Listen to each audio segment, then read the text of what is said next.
Good evening, everyone. Welcome to this fifth session of the series entitled Law in the COVID-19, co-sponsored by Universidade do Vale do Itajaí and Widener University, Delaware Law School. This evening is a special one, not only for the topics we are going to discuss, but especially because of the two speakers who we have the great honor to welcome and present to the audience. Anti-corruption and money laundering, and their reflects in the pandemic of the COVID-19, are the issues that will be treated this evening by two very special guests. From Widener University, we have the pleasure to announce Professor Ola Tucker, a specialist in the field, and a very nice person, well known from our LLM and SJD students, who had the privilege to have classes with her while in Delaware. From Brazil, we are very glad to announce the prestigious participation of Professor Sergio Fernando Moro, known here and abroad, someone who has written his name in the Brazilian history for his great work concerning anti-corruption. Well, I don't want to waste any more time and deprive this incredible, huge audience. We're almost 500 people now.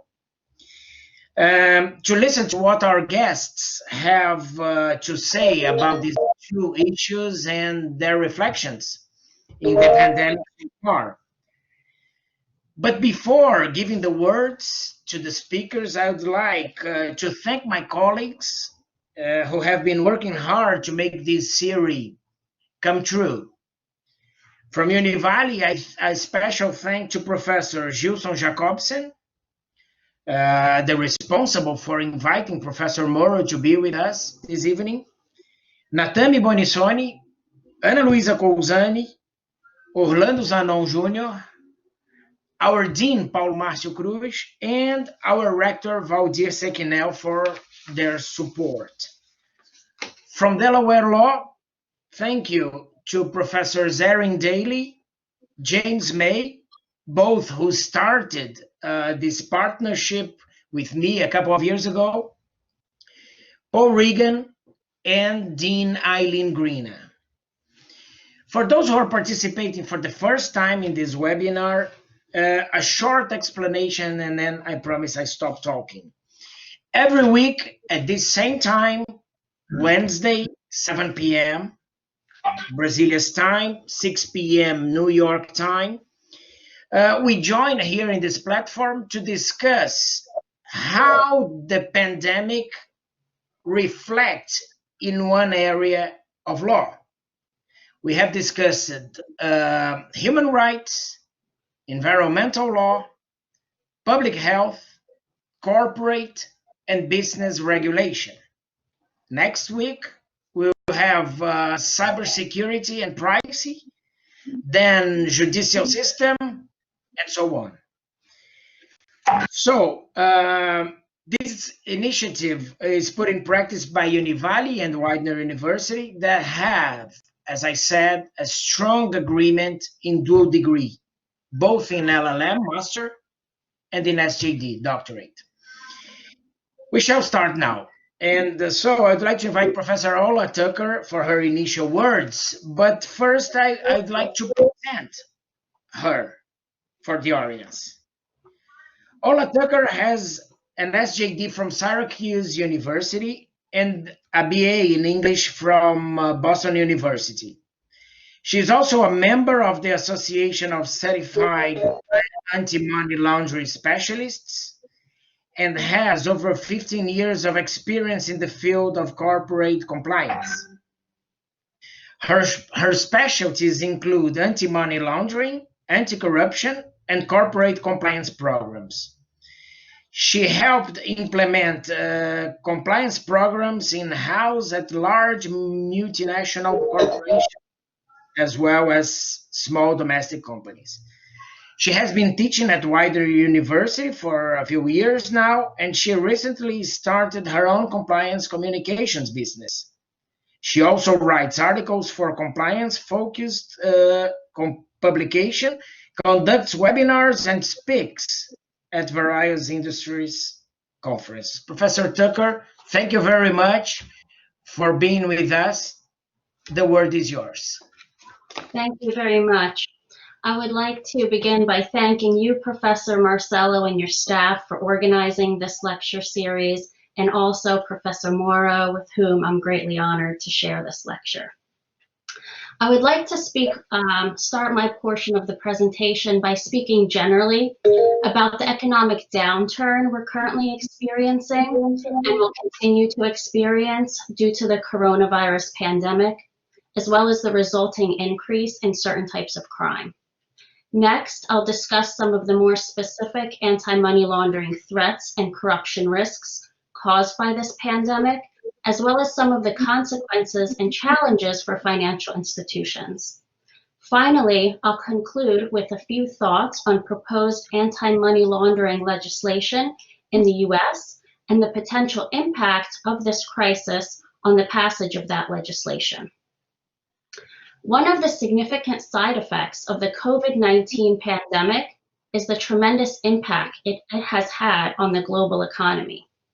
The financial fallout and the high unemployment rates that we're seeing are conditions historically associated with increased crime as well as increased corruption. This in turn necessitates that criminals launder their illicit gains in order to avoid detection and to break the link with the criminal activity. To that extent, our current situation presents these same issues. Individuals and businesses face pressure to cut corners, there are growing motives to turn to corrupt practices, and criminals and corrupt officials are presented with opportunities to take advantage of this distress. Intuitively, although perhaps not morally, it makes sense that during desperate times, there will be people who resort to theft and fraud, and that financial crime and corruption will become more prevalent. But unlike in past economic downturns and times of crisis, our current situation presents some new and unique circumstances and challenges. Roughly half of the world is in some sort of lockdown or has restricted mobility. International border crossings are closed, many non-essential businesses are not operating, and economic activity has declined drastically as a result. Notably, these restrictions have resulted in a disruption to global trade and supply chains. This is also significant because supply chains are notoriously subject to corruption. It is also noteworthy that the impact of the travel restrictions aimed at stemming the spread of the coronavirus have disrupted illicit trade as well as legitimate trade. The health crisis has caused an urgency to obtain medical goods and supplies, such as ventilators, masks, and so on, and therefore increased pressure to expedite such goods and supplies to market, as well as pressure to circumvent regulations, shortcuts when it comes to inspections and other compliance protocols.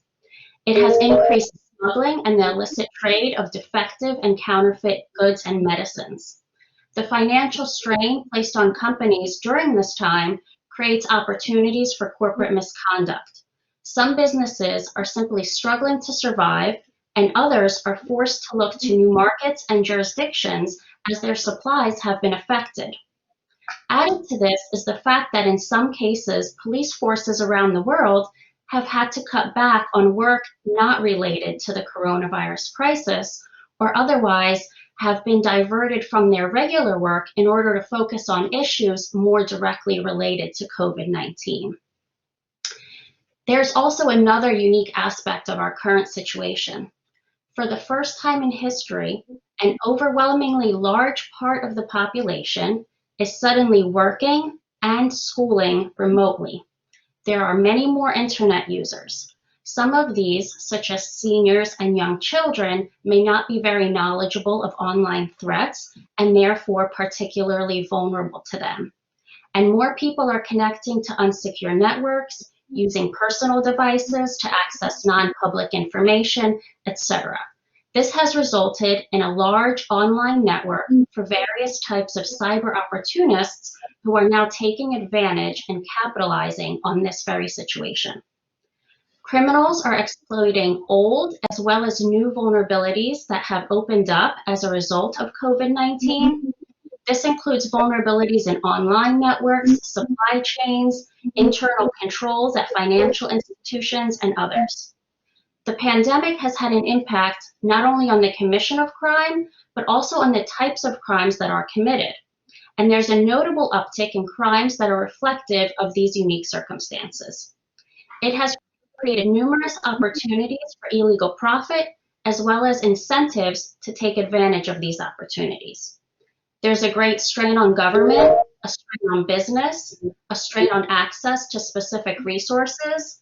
Individuals are highly distracted, and in some cases, there's even a reduced ability of law enforcement authority to control illegal activities, some of which are emerging for the very first time. This type of environment creates a situation that is a perfect storm for corruption and illicit financial flows. Some of the most common emerging crimes resulting from this pandemic include healthcare and medical fraud, various scams involving medical supplies, price gouging, and corruption involving the procurement of medical products, among others. Additionally, a sudden and vast pool of relief funds and other funds has been made available from governments and international agencies. There may be very little transparency or otherwise little oversight around these funds, thereby providing a ready source for various types of fraud and fraudulent claims. Financial assistance also is highly susceptible to misappropriation.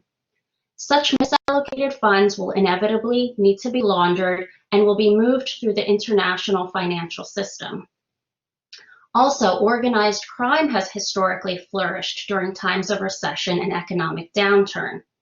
As small businesses struggle during this pandemic, some of them are likely to turn to criminal organizations for financing.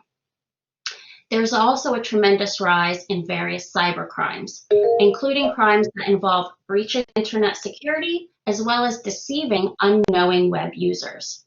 This also includes the theft of personal data, other cyber crimes involving online black market operations and the dark web, extortion, the proliferation of child pornography and online child exploitation, as well as the purposeful spreading of false information online in order to confuse the public and undermine the response to the pandemic. Additionally, the illicit use of cryptocurrencies appears to be growing. There's also an increase in online money mule activity, whereby individuals are recruited online to move and launder money, either wittingly or unwittingly, through various accounts in exchange for a small payment. College students and some older individuals are particularly vulnerable to such scams. Notably, many of these crimes are considered to be predicate crimes to money laundering due to the vast sums of illicit funds they can generate.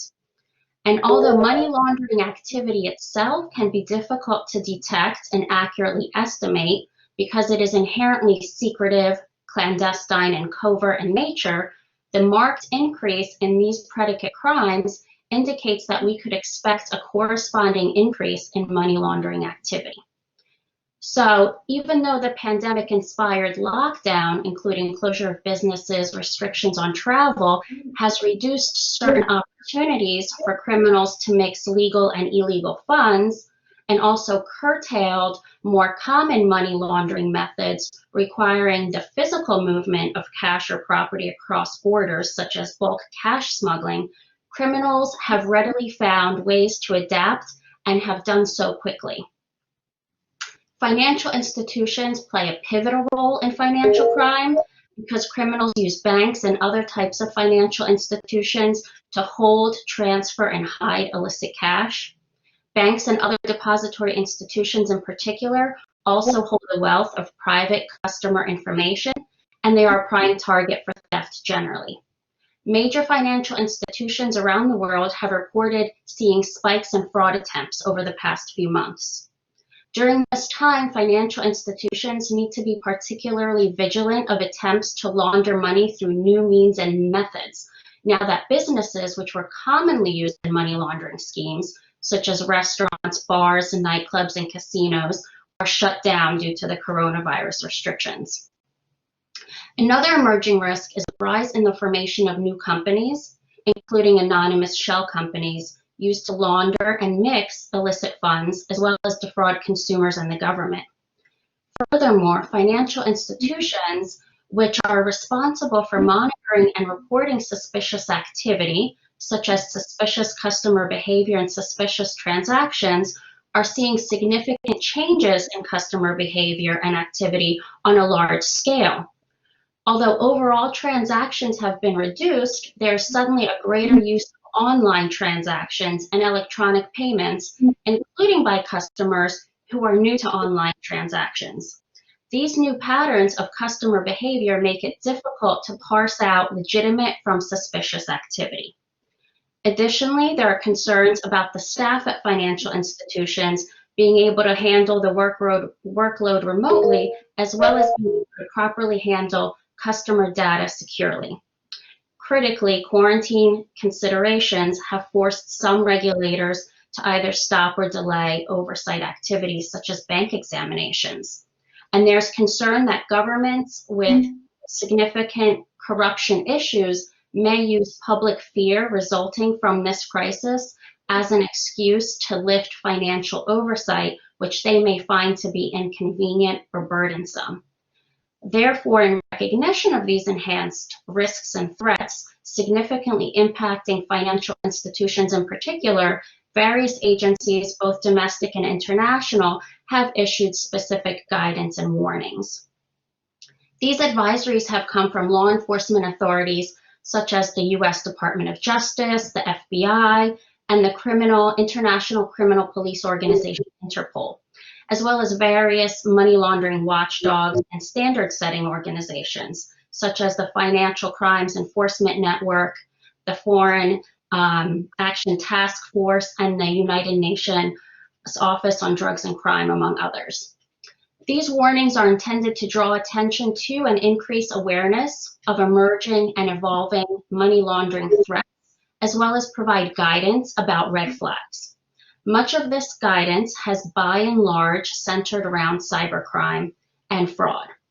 The guidance also focuses, however, on money laundering as a primary enabler of COVID-19 related transnational organized crime and highlights the increase in fraud activity. The UNODC assesses that the economic impact of COVID-19 creates the greatest criminal risks for government and the reporting sector to address. It further warns that even as economies try to recover, professional money launderers will continue to grow their activities. In addition to the money laundering threats, there are notable corruption and bribery risks posed by the coronavirus pandemic.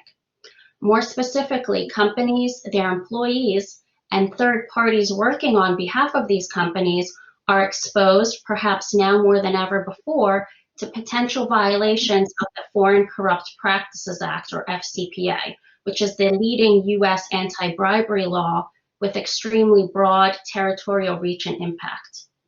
The demand for equipment to fight COVID-19 has skyrocketed, and government and commercial entities have had to respond quickly to try and meet this ever-increasing demand. As a result, many governments, companies, and individuals are now looking abroad to procure critical supplies on an expedited basis. This is creating a situation where the global supply chain is full of FCPA violations just waiting to happen, and even well-intentioned companies can end up violating the statute if they're not careful. The FCPA specifically makes it unlawful for U.S. companies and those with U.S. registered securities and the individuals representing such companies to offer or pay a bribe or anything of value to a foreign government official for purposes of commercial interest or to obtain or retain a business advantage. This presents risks for U.S. companies that import goods or supplies from abroad, risks which are heightened by our present circumstances. For example, companies frequently rely on customs agents and third-party brokers to assist them in maneuvering the complex customs process. The use of such agents may expose companies to compliance risks.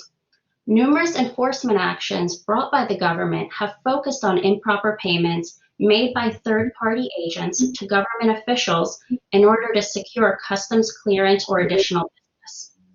Furthermore, companies seeking to purchase high-demand and scarce products from new partners or in foreign jurisdictions might face increased risks of bribery and corruption, primarily due to inexperience in that market or area. Also, the pressure to maintain business or get back to business as usual may lead some employees to get dangerously close to or even cross ethical boundaries by committing bribery or other similar misconduct. The two U.S. agencies tasked with enforcing the FCPA, the Department of Justice and the Securities and Exchange Commission, have been aggressive in their enforcement effort in recent years and are likely to continue with this approach despite the worldwide health crisis.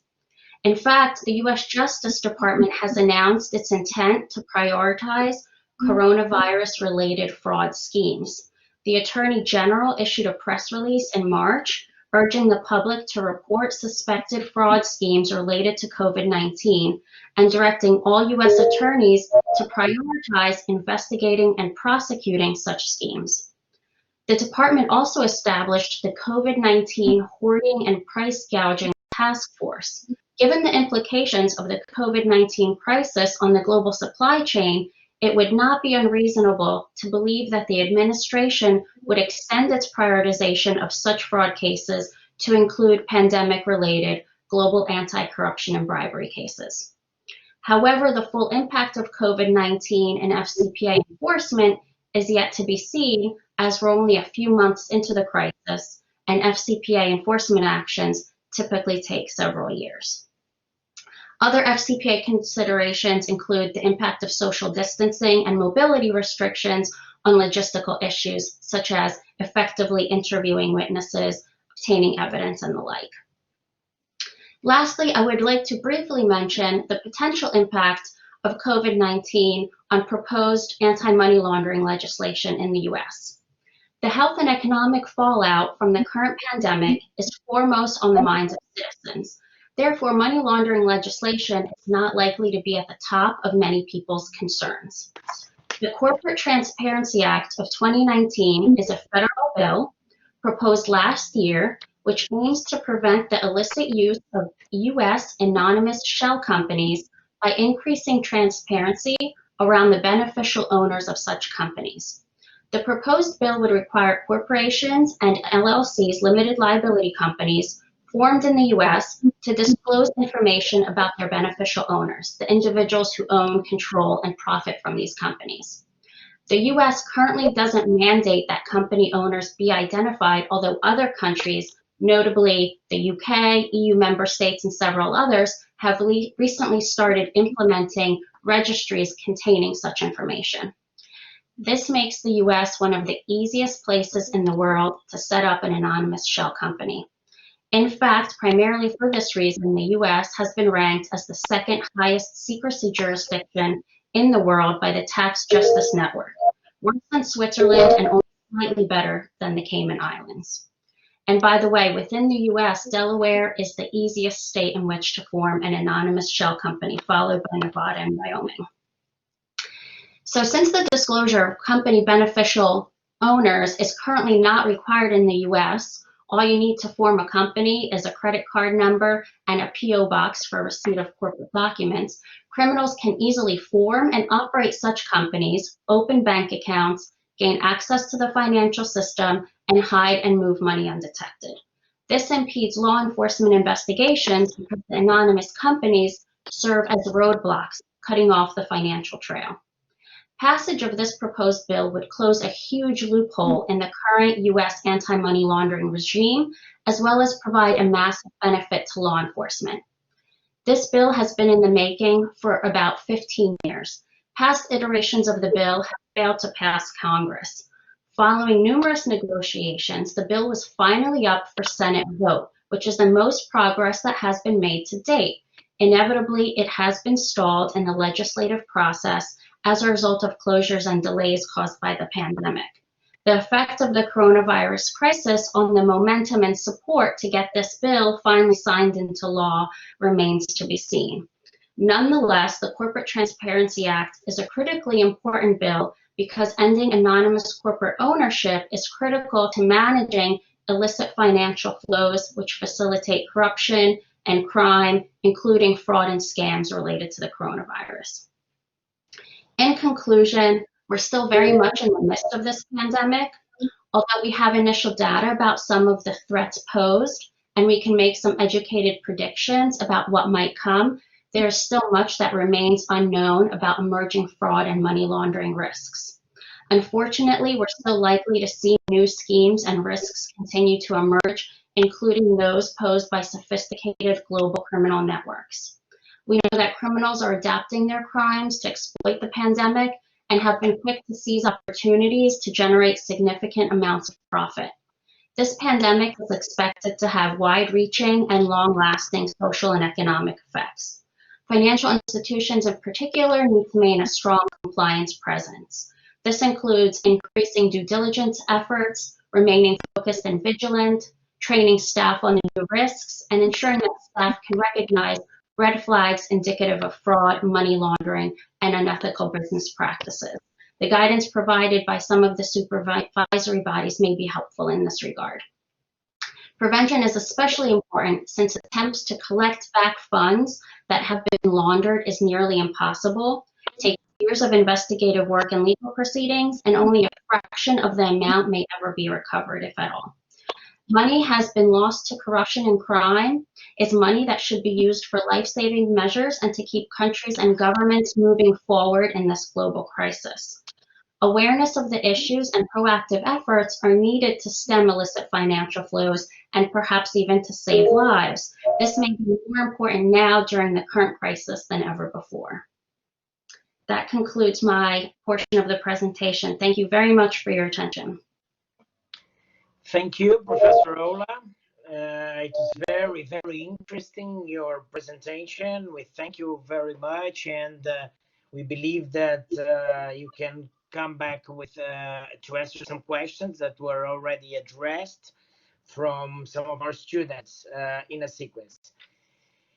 So now I'd like to present Professor Sergio Fernando Moro, former Minister of Justice and Public Security of Brazil and former federal judge of the 13th Federal Criminal Court of Curitiba, specialized in financial crimes, money laundering, and committed by organized criminal groups.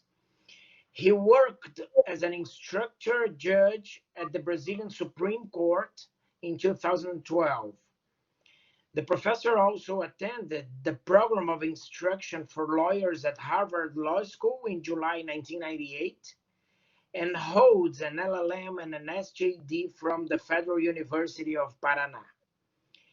He participated in the International Visitors Program, organized in 2007 by the U.S. State Department, with visits to U.S. agencies and institutions in charge of preventing and combating money laundering. From 2007 to 2016, he was adjunct professor of criminal procedural law at the Federal University of Paraná.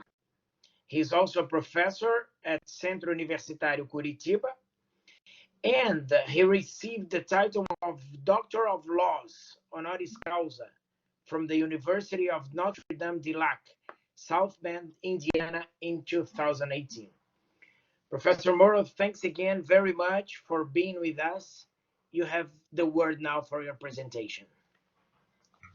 Thank you very much for the opportunity to be here to join in this conference.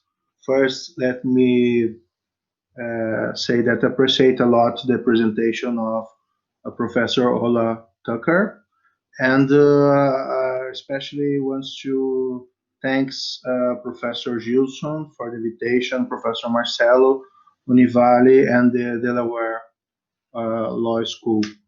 the effects of the COVID-19 pandemic in law enforcement and in criminal activity in Brazil is still to be evaluated. We don't have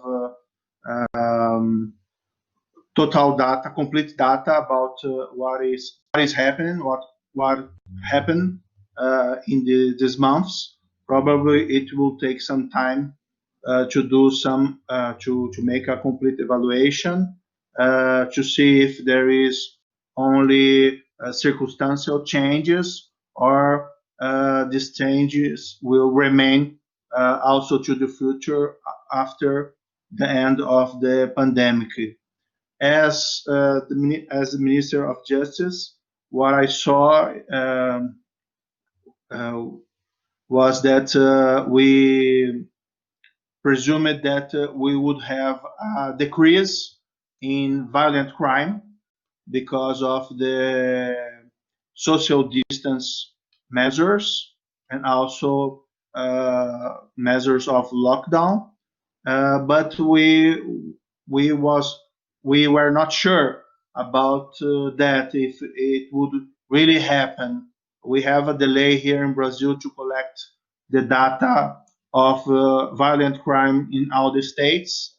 During my time in the ministry, I was able to saw that in some states we had, especially in March, when the social distance measures were much more strong than now. We saw a impressive decrease in this kind of crime in Brazil. But also we saw that in some states we saw the opposite. We saw an increase on the homicide rate, murder rates. So it was difficult. It's difficult now to make a total evaluation. We will know probably in the next months when we have the complete data of these months of May, April, and May and June now. We also saw that we have a decrease in drug trafficking, especially because of the border control. We strengthened the border control here in Brazil. We closed our borders to the entrance of foreign people just for sanitary measures. And also we establish strong measures to control the trade of goods in our borders. So this brought to us a certain increase in the operation of illicit drugs and illicit trade. But of course, there is a gray zone, and we don't know what passes through these controls. But our perception was that as the regular trade, the illicit trade also suffered setbacks because of the difficulty to keep the chains of illicit commerce open during the pandemic crisis. We also believe, and we could saw that an increase in the number of cybercrime during this time. Criminals having difficulty to get money from illicit drug trade, for example, or other kind of crimes, who which needed especially mobility. They start to go to other kind of illicit market, and cybercrime is, of course, a great opportunity, not only to fraud, to steal data from users of internet, but also to embezzlement and to get, for example, beneficials like Corona payments. We call here in Brazil the Corona vouchers. We saw that some fraud involving in in receiving this kind of beneficial from the government, the creation of fake identities or the use of data of regular people to get some advantages on this market. Also, we have a strong concern about the use of fraud, of overpricing in the purchase of equipments necessary to buy equipments, medical equipments or medical goods to deal with the disease. Especially here in Brazil, we have a strong public health system. Of course, we have some problems with it, but a great part of the healthcare is provided by the government, the federal government, the state government, and the local government. So when you need to buy these specific goods or equipment in with urgency, with great necessity, it's normal that some controls you lose some of these controls, and these give opportunity to criminals or to corruption or to bribery to take some kind of advantage on that issue. Also, we have the dismissal of the buying process by the government to buy this equipment, medical equipments or the medical goods. And also we have a total a difficult in controlling the prices of this kind of equipment or goods because there are a large increase on the prices on the world market about these issues. We decide during the time I was working as Ministry of Justice to create task force at the federal police to do some investigation, especially related with cybercrime, to get by fraud these benefits paid by the government, the Corona voucher, and also to make investigation at every level of the government, federal government, state government, and local government, to see if there was not overpricing in the purchasing of these equipments and goods, medical goods, to face the pandemic.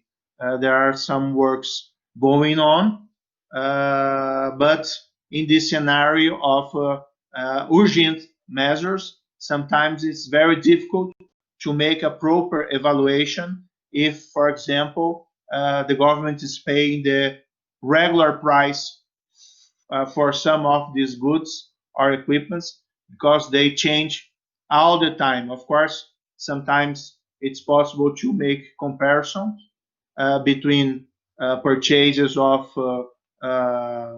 branches of the government, and sometimes if you see some apparent overpricing, you could also try to make some to trace the final destination of the the prices paid by the government to see if you don't have their kickbacks or some kind of bribe involved on these payments.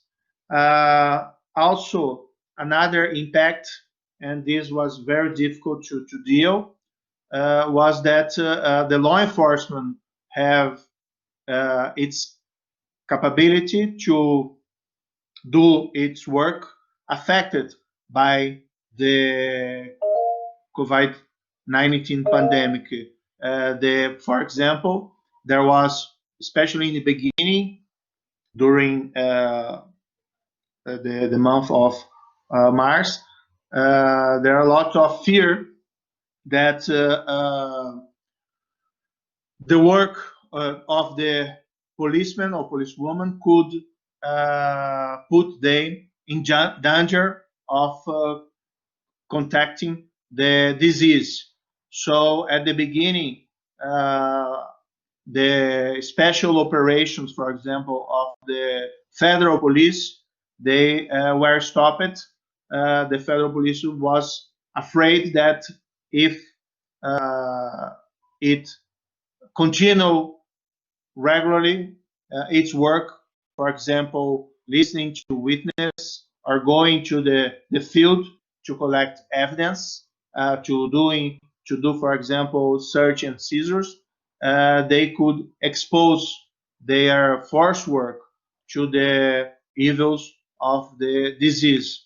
So at the beginning, it was very difficult. It is still now because, of course, we still live in Brazil in a moment when the number of deaths are increasing. So this also brought to us a lot of difficulties in this work. Even the more physical work of the police, for example, control of the borders, there was some difficulty because we need protection equipment for the police officers, not only to the federal police, but especially to the local forces. We try to provide to them such kind of equipment so they could continue to do their regular work. And it was also difficult to provide because we have some uh, lack of this kind of equipment or difficult to purchase it on the regular markets. And special point, not specifically related to the corruption or money laundering, but I think it's also important. We have a great concern here in Brazil about the penitentiary system, about what would happen with our prisons, because we know that if somebody with the disease was arrested, this could potentially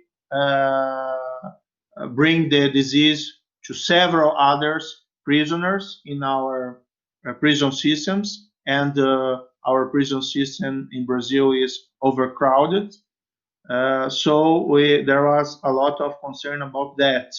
We started defending at the federal level to the federal prisons the isolation, to strengthen the isolation of the prisoners, for example, forbidding visitors. And also we recommend to the state prisons that they do the same to avoid any kind of contamination. It works in certain way. The number of prisoners in Brazil infected, it's very different from the number of infected of the regular population, even in percentual rates.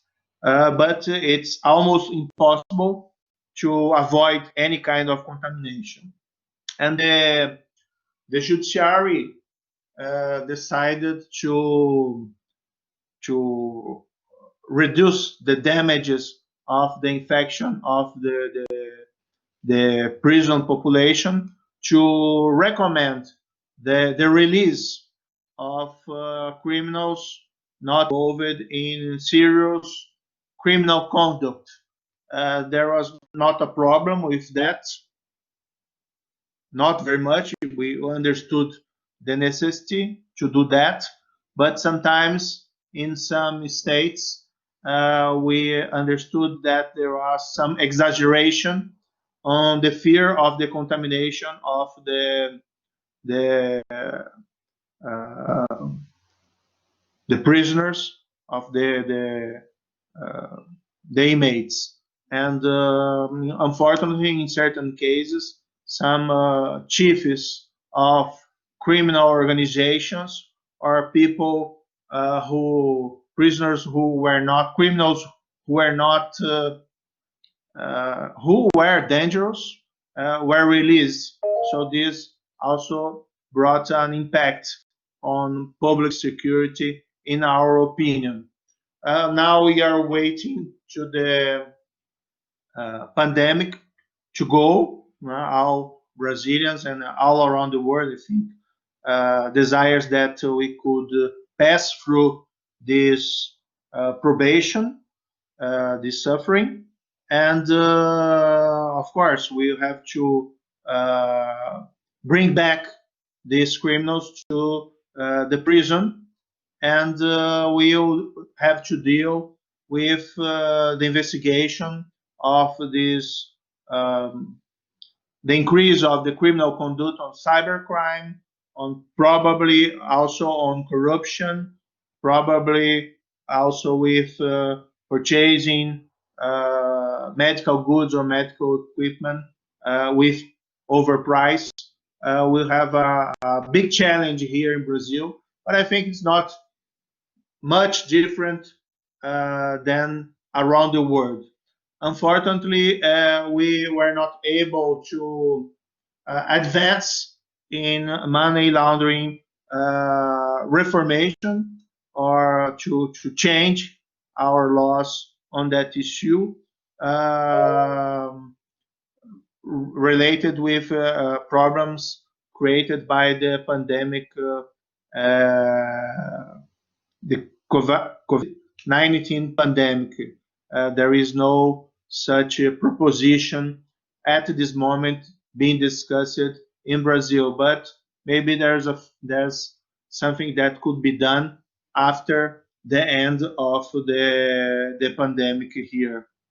There are some legislative measures proposed by our federal government to try to avoid the responsabilization of public employees in dealing with the pandemic crisis, in cases not related with criminal intention or big errors in dealing with purchasing or something like that. But this proposition was challenged before our Supreme Court, and our Supreme Court decided to establish some limits to avoid impunity in this kind of issue. So to go to the conclusion, I would say that this pandemic crisis brought to us, and is still bringing, a lot of challenges in law enforcement, and also it changed the way that criminal activity was working here in Brazil, and we still need to evaluate what we will need to deal with these consequences at the near future. Of course, the law enforcement agents are already working with some criminal cases, but we will need to wait for the future to see if they are working with efficiency and effectively against this kind of crimes. It's also important to say that we have in Brazil, we don't have a very strong tradition in the enforcement of bribery law, and also with money laundering related with bribery. I think we improved a lot in the last year, especially during the Lava Jato operation, but we still need to consolidate these advances, and probably the coronavirus pandemic crisis will be a great challenge to see if we are able to address this kind of criminal activity. That's it in resume. Well, thank you very much, Professor Moro, for your deep reflection. Very, very profitable for everyone who is in the audience, I'm sure.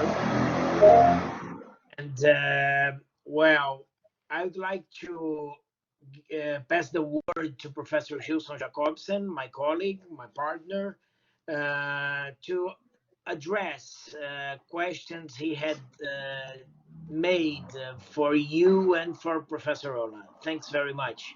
Professor Gilson, please. Thank you, Professor Marcelo Dantas. I greet, thank, and congratulate both speakers for the participating in this webinar. Thank you very, very much. I'd like to ask a question, the first question, to Professor Ola Tucker from Widener University, Delaware Law School. Do women commit these types of crimes less than men in COVID-19 times or even in normal times? If so, why do you believe this happens?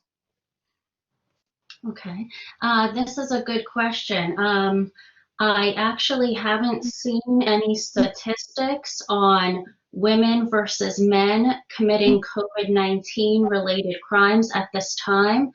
However, I have seen a statistic on money laundering crimes committed in the United States generally.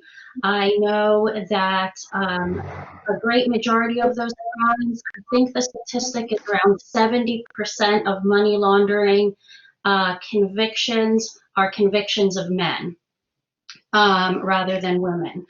Why this is, I can only guess. I haven't read specifically why more men engage in this type of activity than women.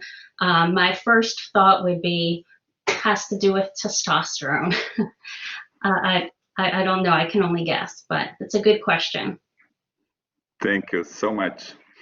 And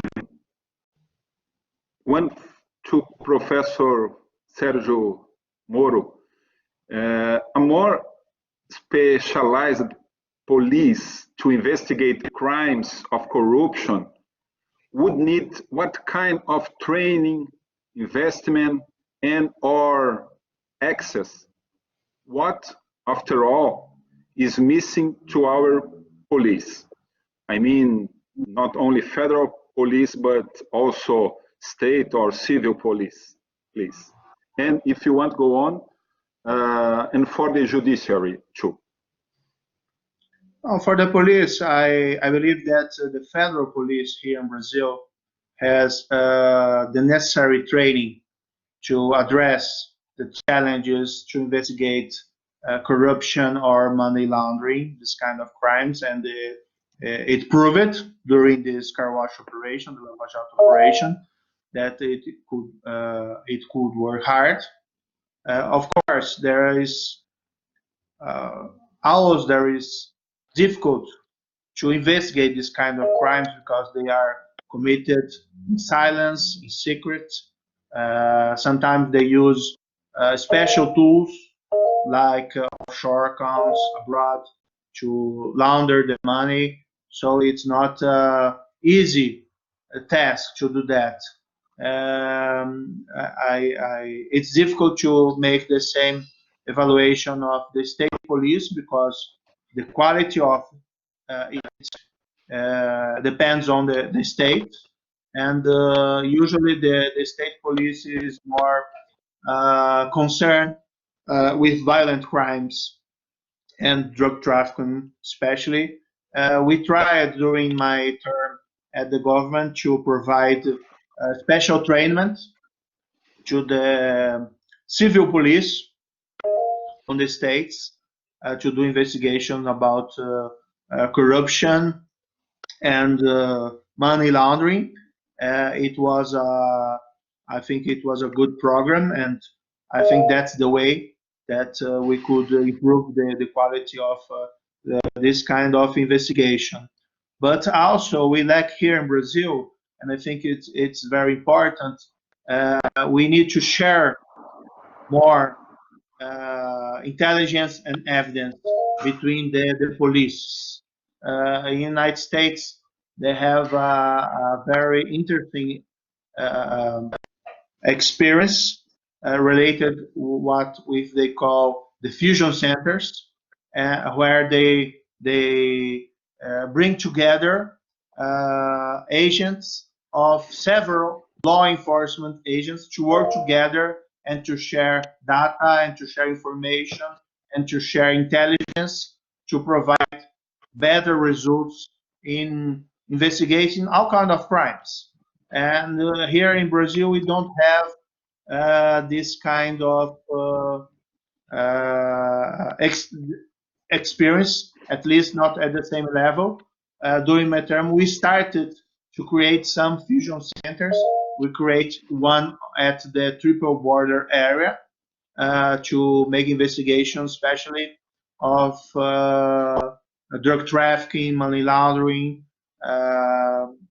financing terrorism at that area. And it was our intention to go on with this experience. Our next target would be to create a kind of cybercrime fusion center here in Brazil, inspiring in a model that they have in United States in a Pittsburgh center, when efforts of the private sector and the public sector are joined together to provide information, intelligence, and investigation against cybercrime. We still have a lot to do on that field, but especially sharing information, work together, integration between the law enforcement agents. I think it's a very good strategy. Thank you very much. And Professor Marcelo, you have the floor. Thank you for the opportunity. Thank you, Professor Gilson. There's a question from Professor Ola Tucker here. Did law enforcement official organizations such as the Financial Crimes Enforcement Network have to change their way of dealing with suspicious activity reports regarding to financial institutions because of the pandemic?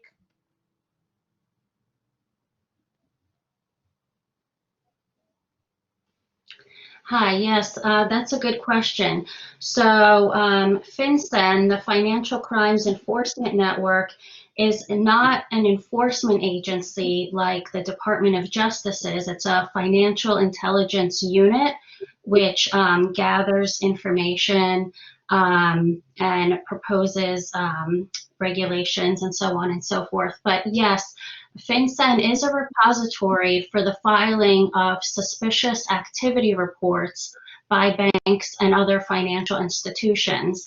I don't know that they necessarily changed any processes that they had previously, but I know that they have issued specific guidance urging institutions to continue with their filing requirements despite the pandemic, to take a risk-based approach, and specifically to report COVID-19 related scams and schemes. Thanks very much. There is a question for Professor Moro. Taking into account the archetype of federalism adopted in Brazil, should our country evolve to a model of concentrated anti-corruption enforcement, such as exercised in the US by the Department of Justice, for instance, avoiding interference and even competition between the various enforcement bodies that currently have such competence here? That's a good question. I think a lot of models could work. What we tried to do during my term at the ministry, I always thought, wow, here in Brazil, when you think about law enforcement against corruption, you usually think about the federal police.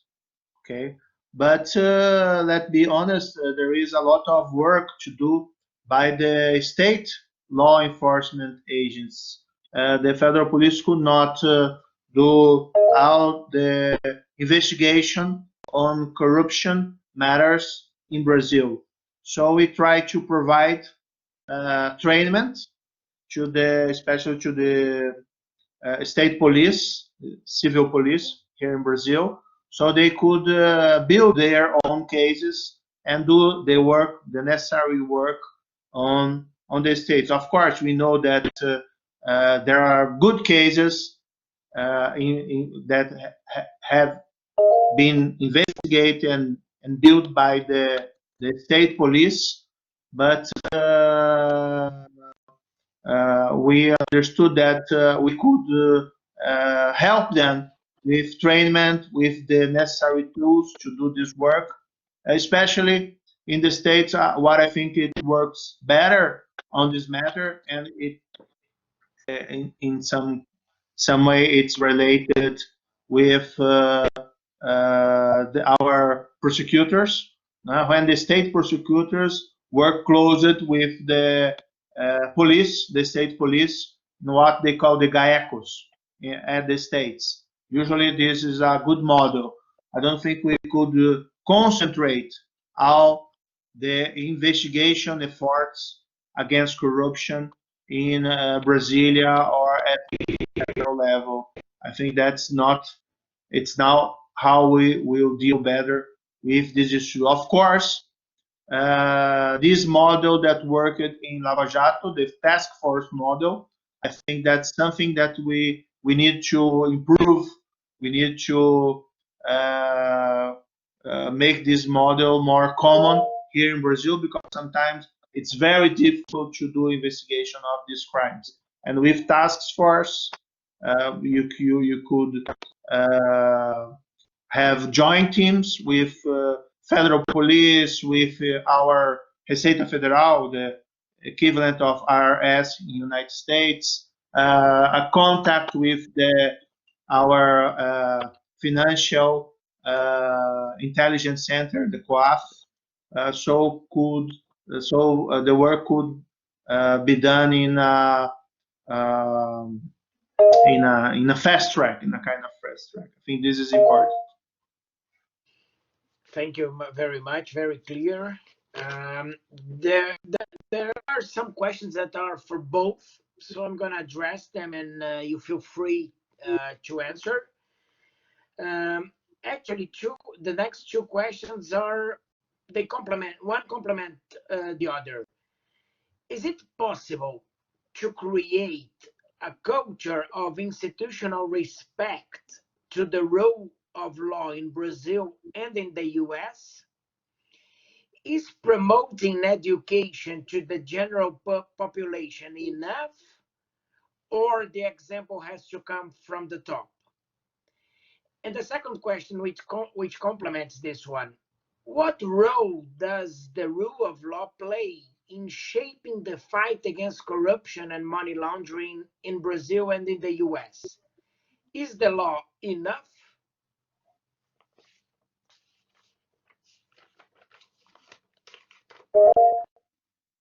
Professor Ola, would you like to start? Sure. Sure. So the first question, I believe, had to do with education and tone at the top. I don't know that one is necessarily more than the other. In compliance programs, those are two very important things. In promoting the rule of law, tone at the top is certainly important. And I think education, training, and awareness is definitely one of the most important things that you can have. So people are aware of the risks. There needs to be transparency around internal processes, institutions. So I think these things all go hand in hand. I hope that I have understood the question correctly.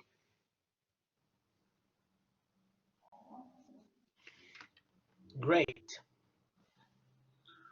I think there is no trade-off between education and the examples from the top. You need to build a culture of the respect of the rule of law, and you depends on both. Here in Brazil, we had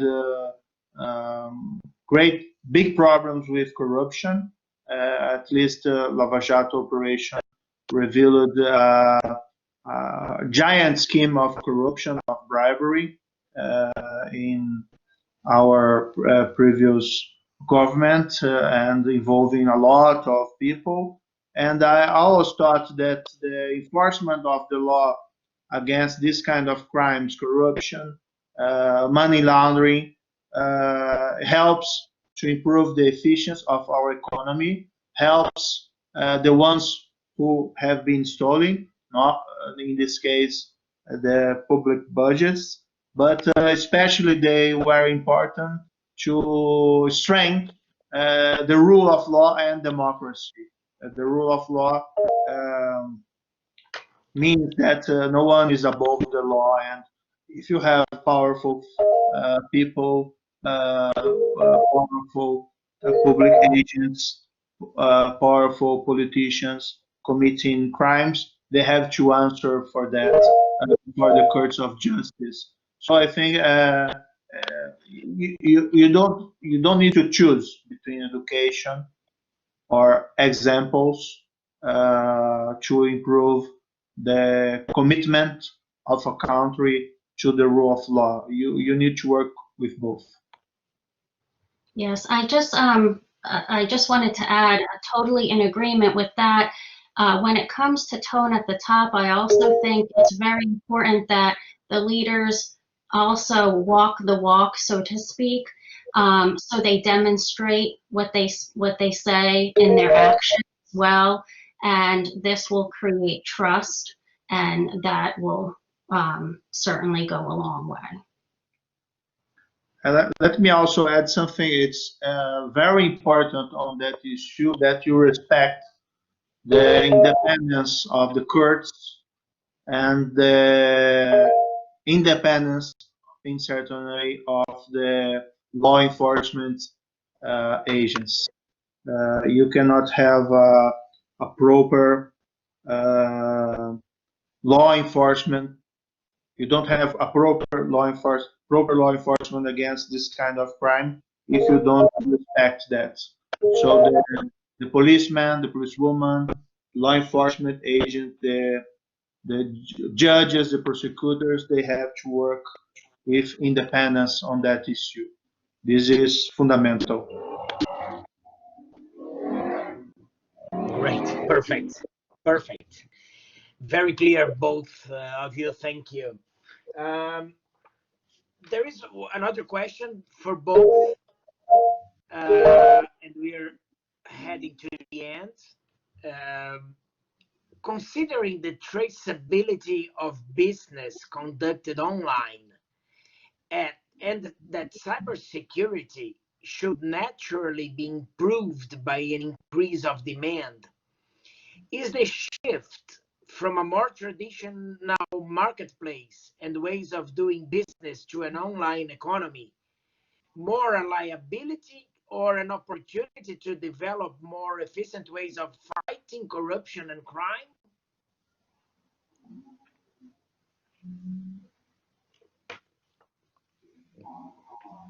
Professor Ola, would you start? Sure. Another really great question and another difficult question to answer. Definitely online businesses present many beneficial opportunities as well as opportunities for crime.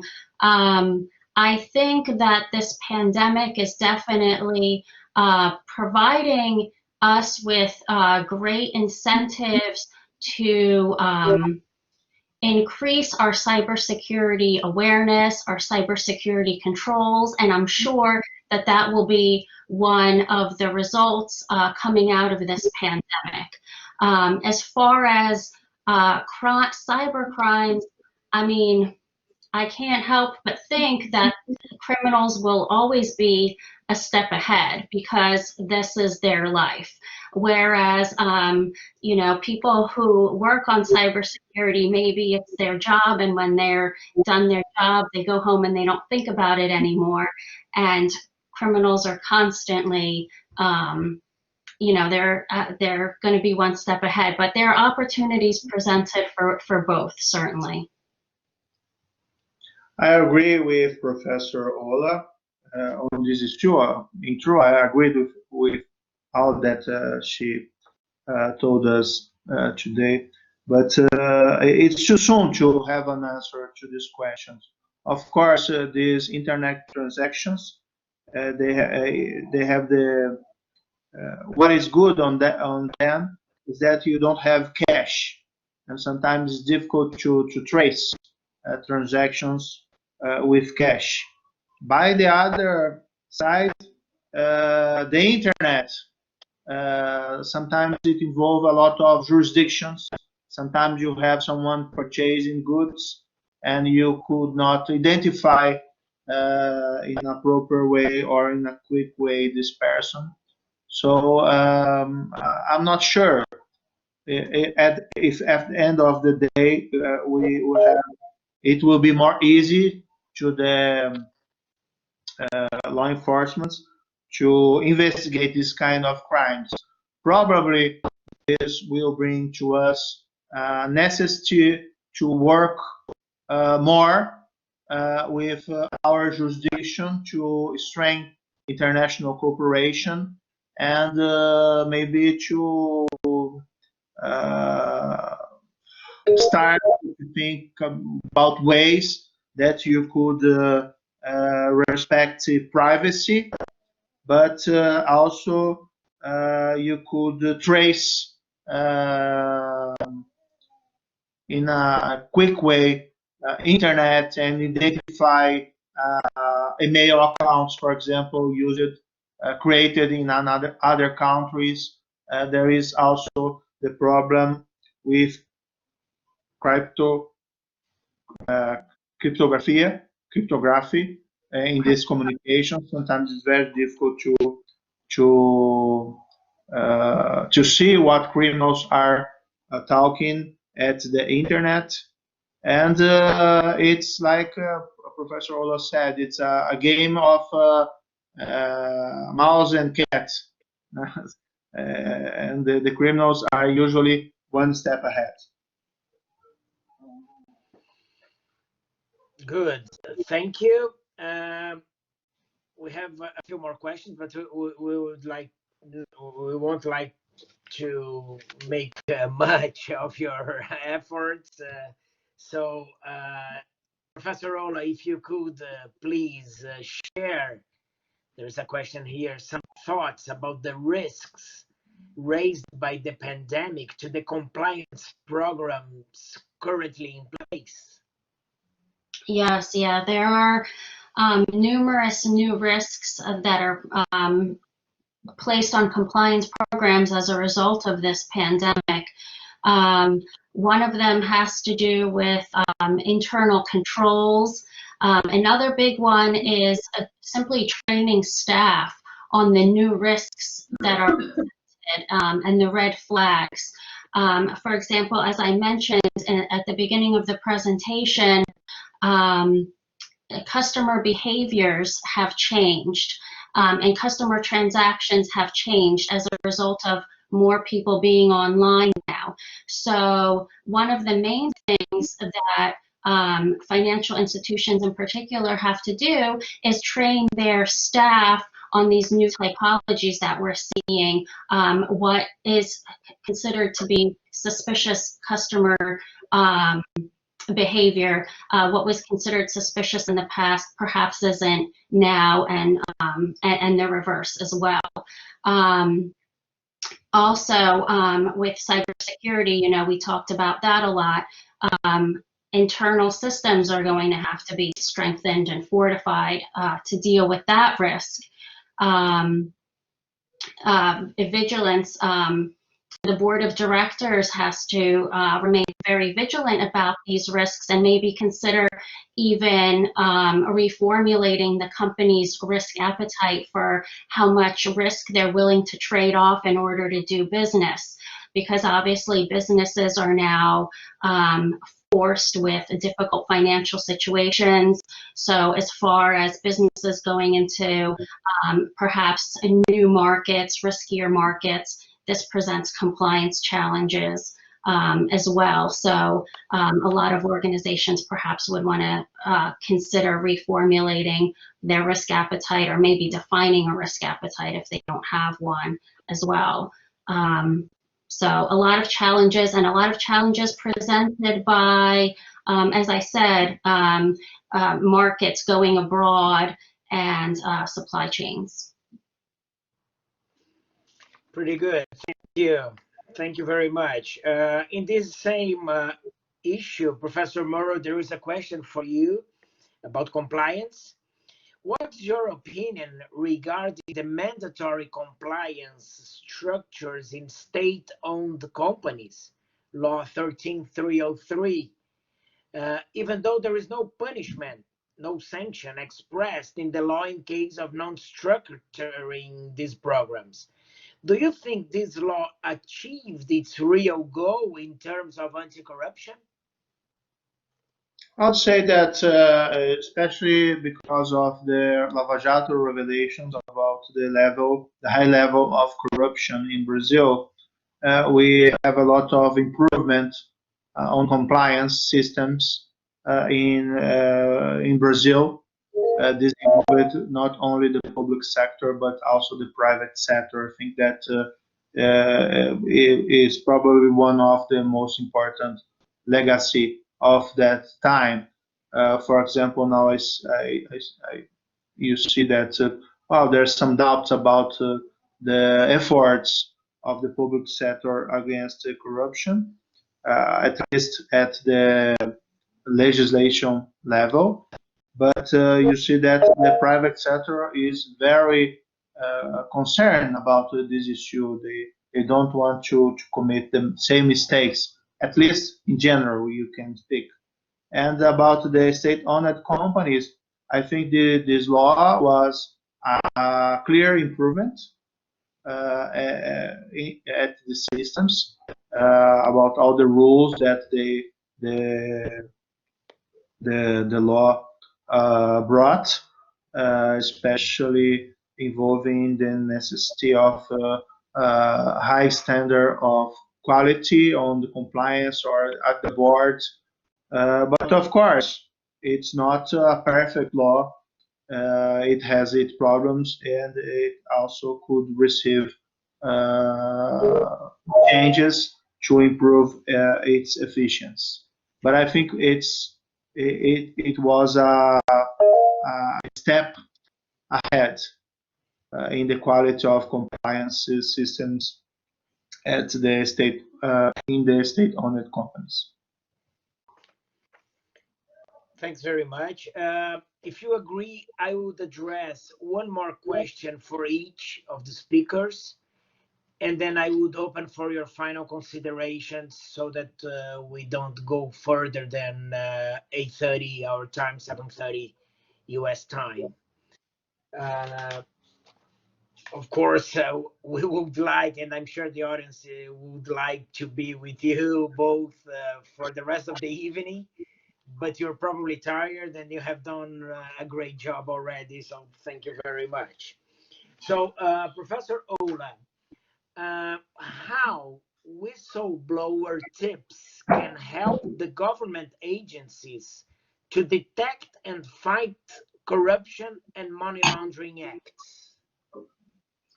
Yes, whistleblower tips are very important to help these acts, particularly whistleblower tips from internal, from employees or former employees, because they are in a unique position to have such information. Perhaps even whistleblower tips from third parties that have had some kind of information about the company, what's going on within the company that law enforcement or the public might not otherwise be privy to.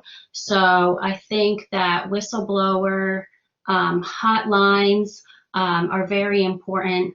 I don't know that necessarily so many whistleblower tips lead to enforcement quite yet.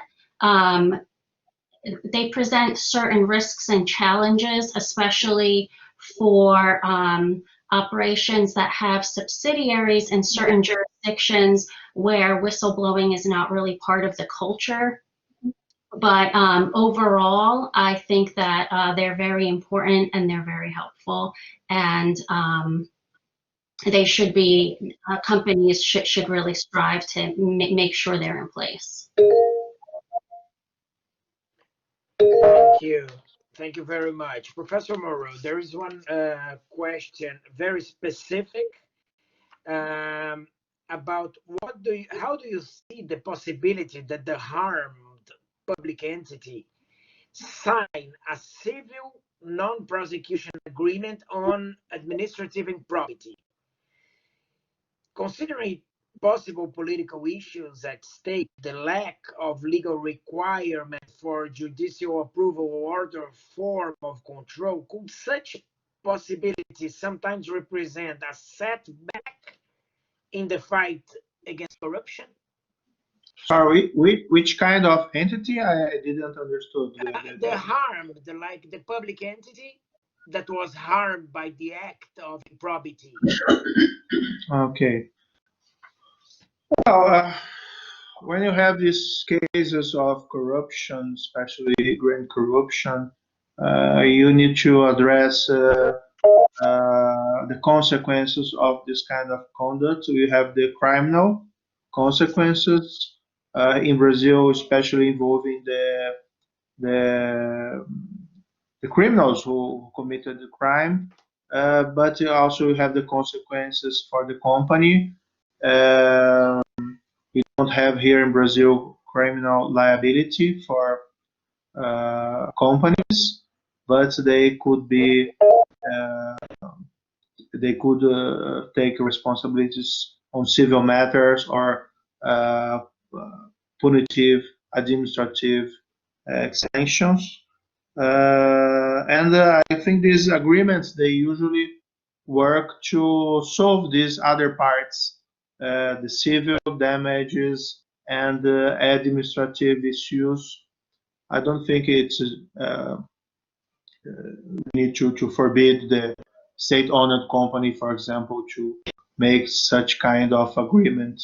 I think it's natural. Of course, we need to look at the details to see if the company, the state-owned company, is being sincere in revealing all the facts and paying for the damages and paying for the administrative sanctions, and especially to abandon all kind of criminal conduct.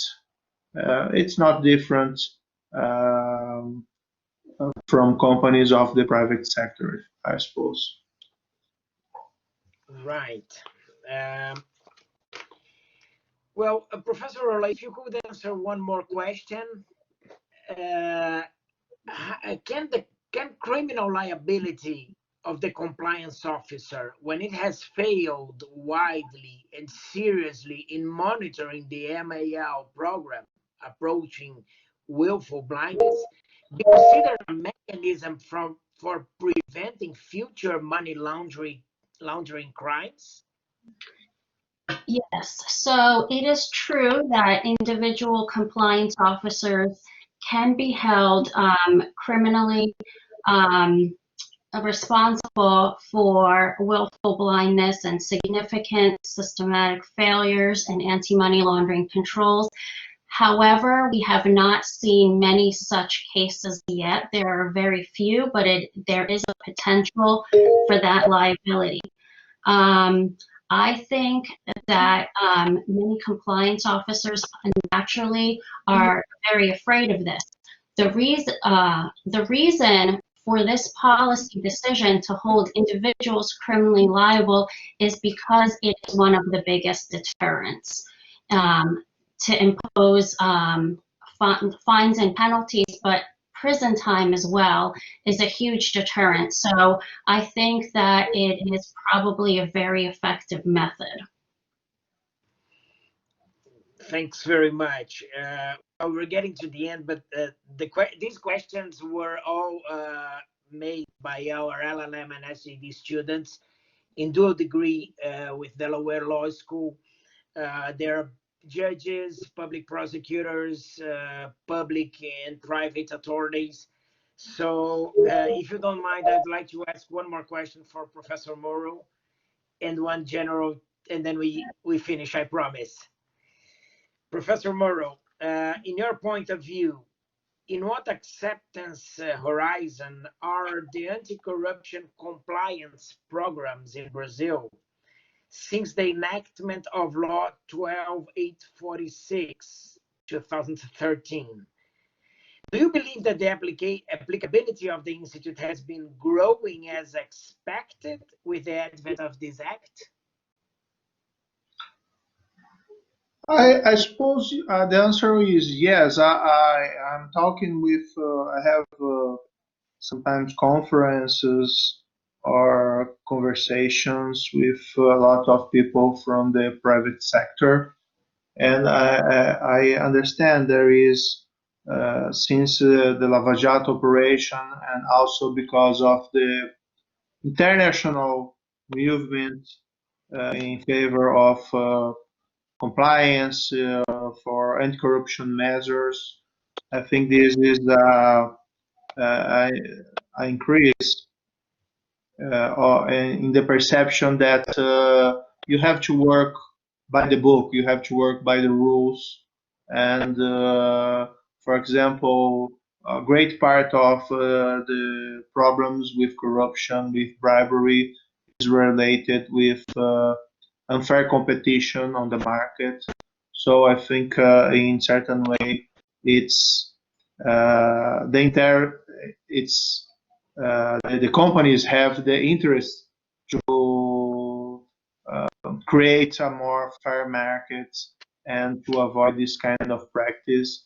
Of course, there is also problems with damages,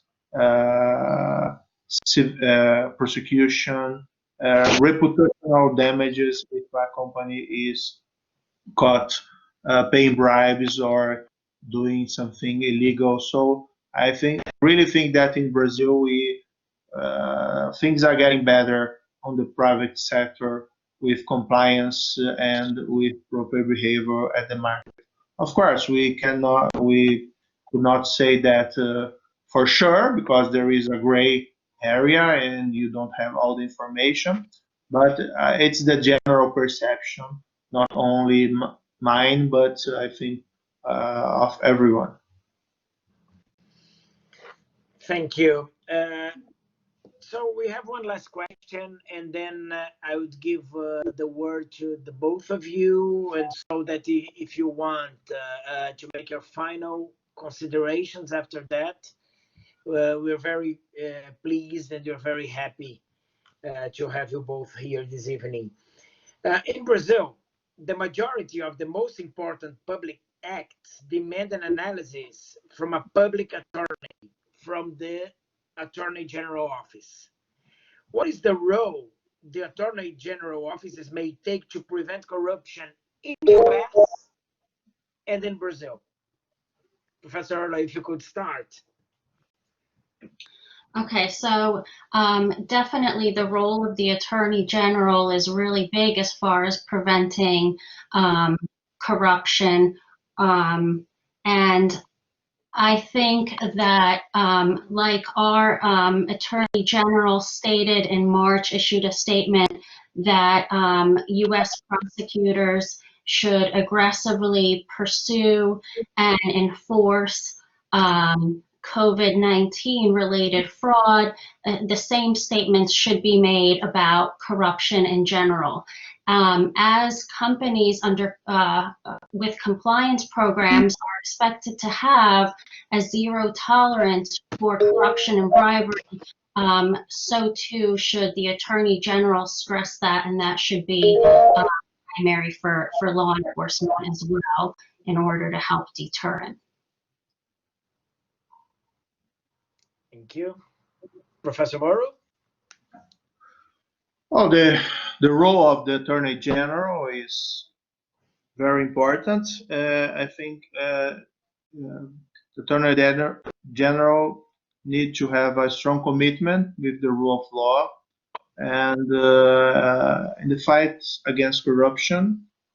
And it's important also to send messages, not only with independent work, but also with speeches to the public in general, but especially to other prosecutors that they need to enforce with care, but also vigorously corruption when they discover it, especially on these matters involving fight against the COVID-19 pandemic. It's very sad to see cases involving corruption on that field, because life is in risk on that issues when you purchase, you commit fraud, or you overpriced the equipments. Someone is suffering for not having the proper equipment, or to have more that could be bought with the public budget. So it's very important. The role of the Attorney General is very important. Yeah, I think as citizens, it's impossible not to agree with what you have just said. So, well, I won't add anything else. It's just what I believe most of the population in Brazil think, that it's impossible to face corruption acts during the tragedy we're facing. So I'd like to invite Professor Ola Tucker for her final considerations. Yes, thank you. And so as we have seen, the COVID-19 crisis presents a lot of new risks and challenges across the board for individuals, governments, businesses, and it also creates a very favorable environment, unfortunately, for the commission of crimes. So I think it's very important to help mitigate some of these risks, to draw attention and increase awareness about what we're seeing, the types of crimes, risks, and threats that we're facing. It's important to be extra vigilant at all levels, government, business, and individuals. With respect to cybercrime, for instance, be very vigilant, know what the red flags are. And finally, I think another thing that will really help is information sharing. This is something Professor Moro mentioned in one of his answers, but in order to help combat some of the negative effects of this crisis, it's important that information be shared not just between the public and the private sectors, but also between and within various jurisdictions as well, and law enforcement within and between various jurisdictions. So those are my final thoughts. Thank you again for having me. It was a great pleasure and a great honor to speak on this webinar today. Our pleasure, Professor Ola. Professor Moro, please, your final, your closing. Well, all countries are suffering this pandemic crisis. That's very unfortunate. And not only the loss of lives, but the suffering that people, because of the loss of jobs, because of the economic problems, that are issues, very serious issues to address, are real challenges for the government, for the civil society, for the private sector.